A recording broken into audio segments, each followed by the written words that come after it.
கீழடி அருங்காட்சியகத்தை பார்வையிட்ட பின் அதிமுக பொதுச் செயலாளர் எடப்பாடி பழனிசாமி செய்தியாளர்களை சந்தித்து வருகிறார். அதனை காணலாம். கீழடியில் அகழ்வாராய்ச்சி செய்த ஒரே இயக்கம் அதிமுக. கீழடியை வைத்து சில பேர் அரசியல் செய்கிறாங்க. உங்களுக்கு எல்லாத்துக்குமே தெரியும். தொழில் துறைக்கு அம்மாவின் அரசு 4 ஆண்டுகளா ஒவ்வொரு ஆண்டுக்கும் சுமார் 105 கோடி ரூபாய் இந்த துறைக்காக நிதி ஒதுக்கப்பட்ட அரசும் அதிமுக அரசாங்கம் தான்.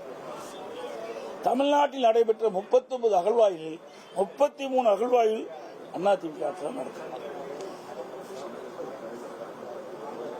தமிழகத்திலிருந்து அகழ்வாராய்ச்சி மூலம் கிடைக்கப்பட்ட சுமார் 10,000க்கும் மேற்பட்ட அரிய பொருட்கள் மைசூரில் மத்திய அரசின் கட்டுப்பாட்டில் வைக்கப்பட்டுள்ளன.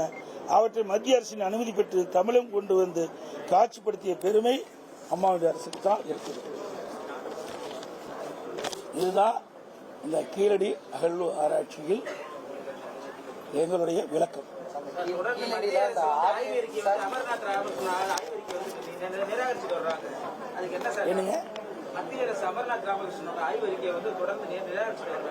நாங்கள் அதிமுக ஆட்சியில் எத்தனை கட்டம் அகழ்வாய்வு மேற்கொள்ளப்பட்டது, என்னென்ன நடவடிக்கை எடுத்தோம், எல்லாமே விளக்கமாக உங்களுக்கு சொல்லிக்கிறோம். எந்த இந்த இருக்கின்ற ஸ்டாலின் மாடல் அரசாங்கம் என்ன விளக்கம் அவங்களுக்கு கொடுத்ததுன்னு தெரியல, அவங்க என்ன விளக்கம் கேட்டாங்கன்னு தெரியல. எங்களை பொறுத்த வரைக்கும் இது ஒரு வரலாற்று சிறப்புமிக்க தமிழனுடைய பெருமை, தொன்மையான கலாச்சாரம் என்பதை வெளிப்படுத்தியிருக்கிறோம் அதிமுக ஆட்சியில். இதற்கு தான் சான்று சொன்னோம். இன்னைக்கு பார்த்தா நான் ஏற்கனவே சொன்ன முறையே இன்றைக்கு கிமு 6ஆம் நூற்றாண்டுக்கு முந்தைய காலத்தை சேர்ந்த நாம் உறுதிப்படுத்தியிருக்கோம். அங்கே அமெரிக்காவில் புளோரிடா மாநிலத்தில் அனுப்பி அதில் அவருடைய சான்று உறுதிப்படுத்தியிருக்காங்க. அப்படி அனைத்து இந்திய அண்ணா திராவிட முன்னேற்ற கழகத்தை பொறுத்த வரைக்கும் தமிழுடைய பெருமை உலகத்துக்கு பறைசாற்றுவதுதான் எங்களுடைய நோக்கம். இப்போ இது கேட்டுக்கிறாங்க, அதை கொடுக்கலைங்கிறாங்க. இதில் என்ன முரண்பட்ட கருத்து என்று தெரியல. எங்களை பொறுத்த வரைக்கும் அனுமதி கொடுக்க வேண்டும் என்பதை எங்களுடைய விருப்பம். ஆனால் அவர் கேட்கின்ற விளக்கத்தை இவர் கொடுக்கப்பட வேண்டும். இவர்கள் என்ன விளக்கம் கொடுத்தாங்க, அவர் என்ன விளக்கம் கேட்டாங்கன்னு நாங்கள் அரசியல் இன்னைக்கு ஆட்சி அதிகாரத்தில் இல்லை. இருந்தாலும் இந்த கீழடியில் இந்த மாநில அரசு கேட்பதற்கு நாங்கள் துணை நிற்போம். அதிமுக ஆட்சியில கீழடிக்கு இவ்வளவு பட்டியலிட்டு சொல்லுறீங்க. ஆனா கீழடி தமிழர்களின் தாய்மொழின்னு எம்பி சோமங்கடேசன் அடிக்கடி பேசி என்னமோ அவர் தான் இதெல்லாம் இது பண்ண மாதிரியா ஒரு மாய தோட்டத்தை உருவாக்கி இருக்கிறாரு. சார், இதெல்லாம் ஆதாரப்பூர்வமா சொல்லுங்க. நீங்க நிருபர்கள், உங்களுக்கு தெரியாத ஒண்ணும் இல்ல. நடந்த சம்பவம்லாம் உண்மைதானே? உண்மையை பொய்யா சொல்லுங்க. நீங்க உங்க மனசாட்சிப்படி சொல்லுங்க. நீங்க நிருபருக்கு அப்பாற்பட்டுவாங்க. இதை நாங்கள் செய்துமோ இல்லையோ, இது யார் பேச்சதா? எங்களுடைய வரலாறுல புத்தகமா அடிச்சு அப்பவே கொடுத்துருக்கோம். எல்லா விளக்கமும் கொடுத்துருக்குறோம்.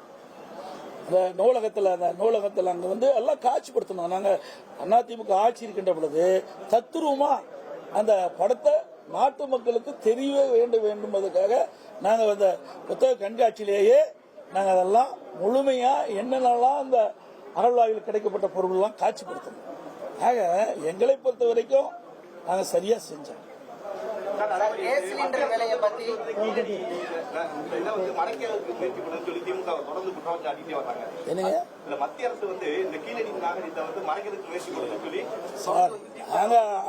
நாங்க லேபரேட்டரிக்கே கொடுத்து உறுதிப்படுத்தி இருக்கிறோம். ஆக இந்த அரசாங்கம் அதுக்குரிய நடவடிக்கை எடுக்க வேணும், முயற்சி பண்ணணும். அதான் சொல்றேன். இது என்ன இவருக்கு விளக்கம் கொடுத்தாங்க, என்ன விளக்கம் கேட்டாங்கன்னு எங்களுக்கு வெளிப்படையா தெரியலையே. தெரிஞ்சா தானே அதுல உறுதிப்பட சொல்ல முடியும். ஒரு தவறான கருத்தை பதிவிக்க கூடாதுல்ல. இது ஒரு கீழடி அகழ்வாய் என்பது ஒரு மிக மிக மிக முக்கியமானது. இதுல ஒரு தவறான எந்த செய்தி வந்துடக்கூடாது என்பதற்காக தான் நான் இதை சொல்றேன். அண்ணா பல்கலைக்கழகத்தில் மாணவி பாலியல் வன்முறைக்கு ஆளாக்கப்பட்டார். துணைவேந்தராக இருக்கக்கூடிய பாலகுருசாமி டைம்ஸ் ஆஃப் இந்தியாவில் ஒரு கட்டுரை நேற்று எழுதியிருக்காரு. இந்த பல்கலைக்கழகங்கள் அனைத்துமே இன்றைக்கு தரம் கெட்டு இருக்கிறது. பேராசிரியர்கள் இல்லை, ஆசிரியர்கள் இல்லை, மாணவர்களுடைய பற்றாக்குறை, வகுப்பறைகள் மூடல், அதாவது மண்குழிக்கு சென்று கொண்டிருக்கிறதா அவர் தெரியும். எல்லாம் அவர் சொன்னதெல்லாம் உண்மைதான். இன்றைக்கு 196 அரசு கலை மற்றும் அறிவியல் கல்லூரி, 96 கல்லூரிக்கு பிரின்சிபாலே இல்லை. அது எப்படி அந்த காலேஜில் நடக்கும்? காலேஜில் பிரின்சிபால் இருந்தால் தானே அவர் கட்டுப்பாட்டில் பேராசிரியர் இயங்குவாங்க. நல்ல தரமான கல்வி எங்கே கிடைக்கும்? நிறைய கல்லூரியில் பேராசிரியர் கிடையாது, மற்ற நிர்வாகிகளும் கிடையாது. அது சம்பந்தப்பட்ட நிறைய அதில் வந்து அந்த கல்லூரினா அது சம்பந்தப்பட்ட ஒவ்வொன்றுக்கும் லேபரட்டரியா அதுக்கு தகுந்த ஆள் வேணும். ஆக இப்படி ஒவ்வொரு கல்லூரிக்கும் தேவையான ஆட்கள் நியமிக்கப்படவில்லை. இன்னைக்கு தெளிவாக நான் சொல்லிட்டேன். நான் ஏற்கனவே என்னுடைய பொதுக்கூட்டத்திலே சொல்லியிருக்கிறேன். 2021 சட்டமன்ற பொதுத் தேர்தலின் போது திராவிட முன்னேற்ற கழக தேர்தல் அறிக்கையில் அரசு ஊழியர்கள் 3 லட்சம் காலி பணியிடங்கள் காலியாக இருப்பதாகவும் அரசு சார்ந்த காலி இருப்பிடங்கள் 2 லட்சம் இருப்பதாக சொன்னாங்க. இன்னைக்கு மொத்தம் 5 லட்சம் காலி பணிகள் இருப்பதாக சொன்னாங்க.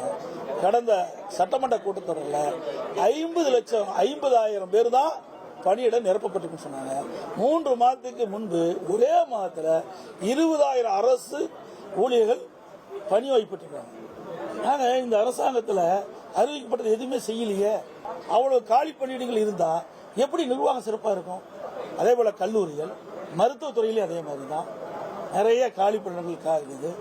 டீன்லாம் நியமிக்கல, நீதிமன்றம் போச்சு, அதில் சரியான தீர்ப்பு கிடைக்கல, அதுவும் நியமிக்கப்படல.